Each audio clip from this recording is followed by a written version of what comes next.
Welcome to Steve Savant's Money, the name of the game. Hi everyone, I'm your host Steve Savant, syndicated financial columnist and money gamer extraordinaire. Today we're talking about the bucket list of retirement with nationally recognized retirement expert Curtis Cloak.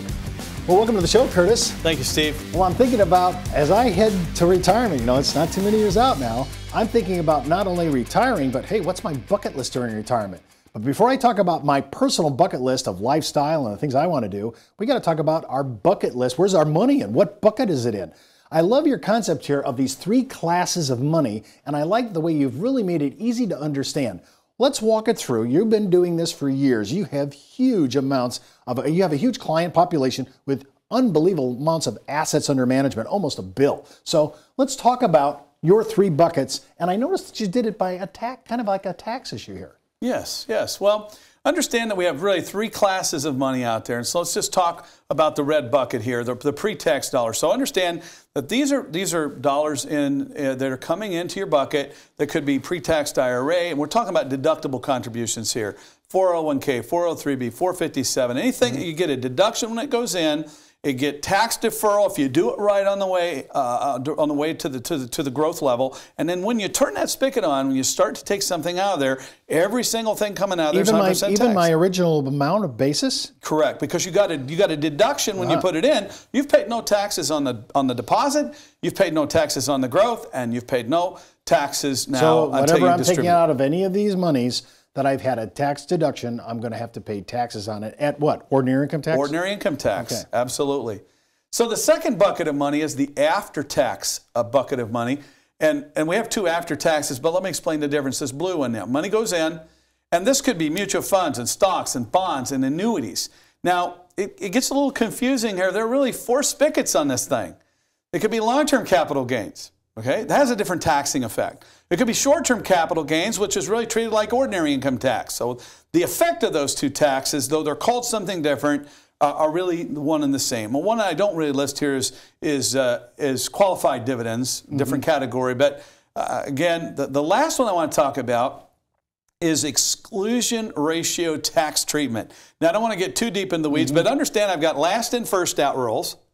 So last in, so if I earn whatever I earned is last, that's coming out first? Yep, so if I put money in and then I get my gains on top of that, and when I turn income on as a spigot of income, gains first, and taxable event. Taxable event.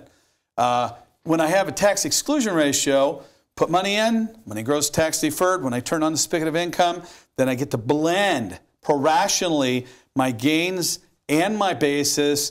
And so if I'm turned on an income that's defined, I'll just make that one very, very simple. So I put in X and it doubled. I put in 50 grand, it's worth 2,000. Now 50 grand is worth 100,000, and I need 2,000 a month, and it lasts X period of time. Well, that means that I might have a 50-50 tax, right? 50% is a return of basis, 50% is a return of gain. So my original contribution is coming out tax-free. Tax-free. That means that I get to spread out those gains over a very long period of time, and I can actually coordinate that to actually manage my tax bracket and bracket bump the bracket that that I don't want to cascade over. What you just said, bracket bumping. So understand that you have about $21,000 as a couple. If you're over 65, it's a little bit more, where you can have X amount of $20,000+ of taxable income, and virtually with your standard deduction and your exemptions, pay no tax at all. And then of the next, I think it's the next 17.5 or 18.5. I kind of get the 13 rules and the 14 rules here mixed up from memory, but 10% tax above the standard deduction exemption amount.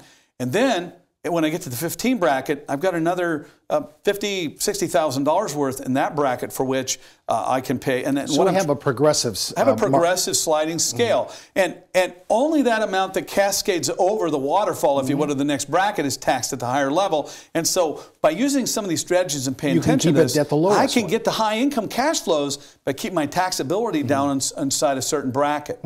So that's the after-tax in, and these, some of them are going to be tax deferred as they grow up, and then taxed when they come out. Some are going to be taxed as they're distributed, and so there's all different ways for which I could be taxed in that bucket. Okay?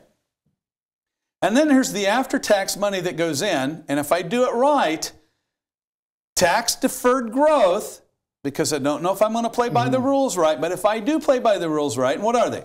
Roth IRA, which we advocate a lot, and certain cash value life insurance policies. When I take money out of them and I play by their rules when properly structured and executed, so good advisor could tell you how to do that, good insurance agent, everything that comes out of there, even though I didn't take a deduction when it went in, should be tax-free when I distribute it out of there. And see, the more of these buckets that I can blend my assets gives me much more tax control when I learn how to split those assets. So does it matter when I take these out then? Sure it does. The order of distribution, the order of the classes, and I have a lot more control to manage that up front if I can control the bracket, if I take money out of my pre-tax bucket early, because guess what happens when I hit the 70.5?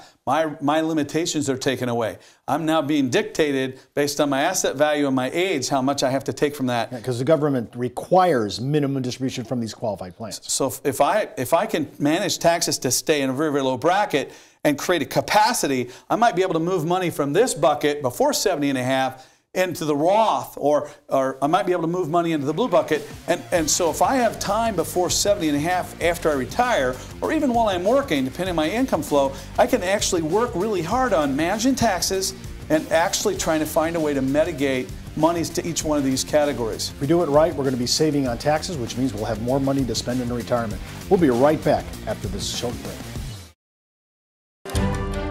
Take a close look at your hard-earned dollar. How do you think your money's doing? Are you keeping an eye on it? Is it protected from taxes, inflation, and market risk? Over time, those Washingtons could become Franklins. With tax-advantaged indexed universal life from one of the largest distributors of indexed universal life, Ash Brokerage.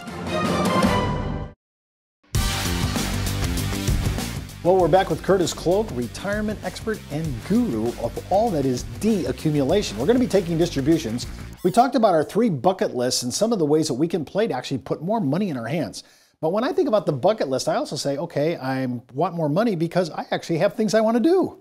So when I talk about buckets, you have a strange way of approaching this whole thing of, well, now I'm in retirement. Every day is a Sunday. Yeah. Right? Now what? Well, you know, we talked about in a prior show, we talked about, you know, climbing a mountain and accumulating money, the front 9, you know, and now the back 9 is the deaccumulation phase. Well, you know, when I do all of that, you know, when I finally get to retire, I want this rewarding journey, a fulfilling journey, and it might not just be this movie I've played in my mind where I'm sitting on the front porch and a solid life of leisure. In fact, I'm pretty sure if we've worked really hard and we've looked forward to this day for a long time, there's a honeymoon period where that's probably true.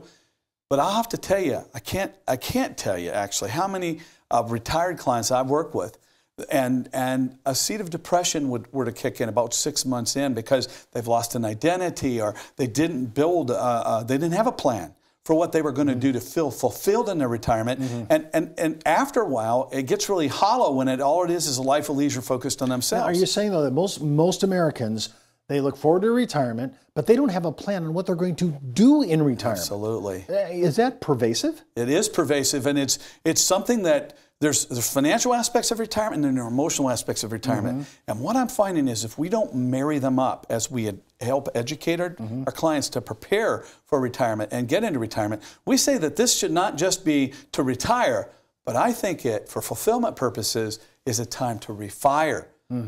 So refire for the things that we want to do. It's a change of engagement. It doesn't mean that maybe we're not doing anything. What is it? Is it kids and grandkids?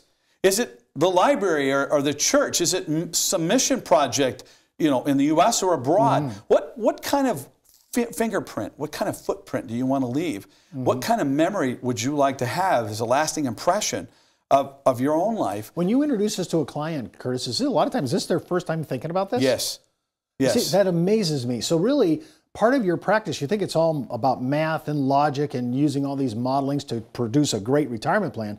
But bottom line, sometimes this is somewhat pastoral. You got to really dig this out of their soul and say, hey, this is what you're facing. You could not just retire. You could, as you say, refire.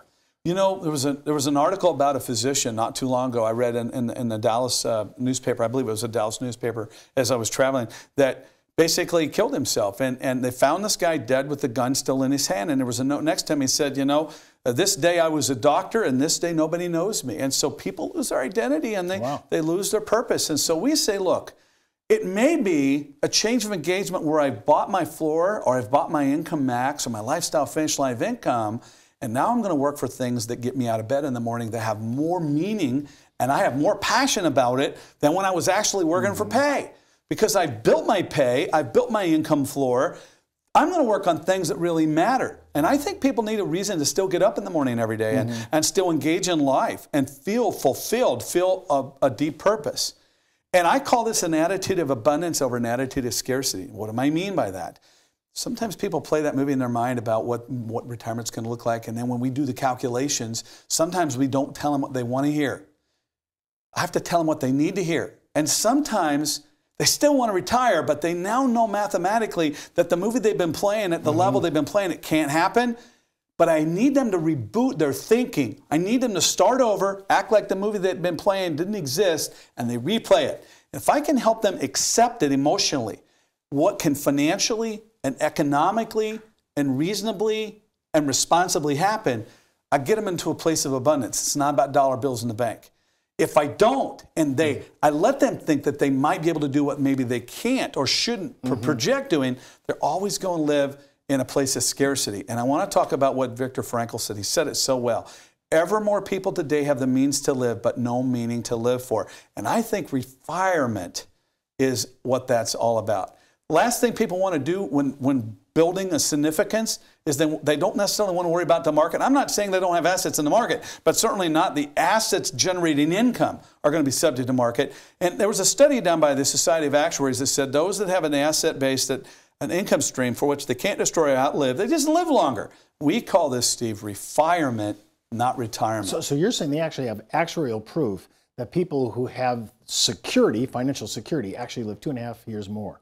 Absolutely. So that I've never seen that equation brought into actuarial science. Well, I use a metaphoric idea. Let's say I give you $50 to go to dinner, and anything you don't spend, you get to keep. There's 2 restaurants you can go to. One is a buffet line. So you go back 2 or 3 times to brag everybody about how much you got for the money. The second one is an a la carte of a nice restaurant. You're going to order just enough to get full, but no more than you need to save whatever money you don't need to spend, right? Well, same's true here. If I can't run out, I'm just going to live, emotionally, I'm wired as a human being, and I want to get the most out of what I have coming. And people just live longer. It's hard to say how or it's hard to say why, but people just seem to do. And so they die of old age or they die of other reasons, but rarely it's a stress that I'm going to die because of lack of income or cash flow. So these are the areas that we are looking at, and we're actually addressing those as advisors. Well, that's all the time we have for today's show. I want to thank Curtis for being our special guest and today's money mentor. And before moving forward with any of the ideas on the show, always consult your tax advisor or legal counsel. And as the good Reverend John Wesley once said, make all you can, save all you can, give all you can. I'm Steve Savant. See you next week.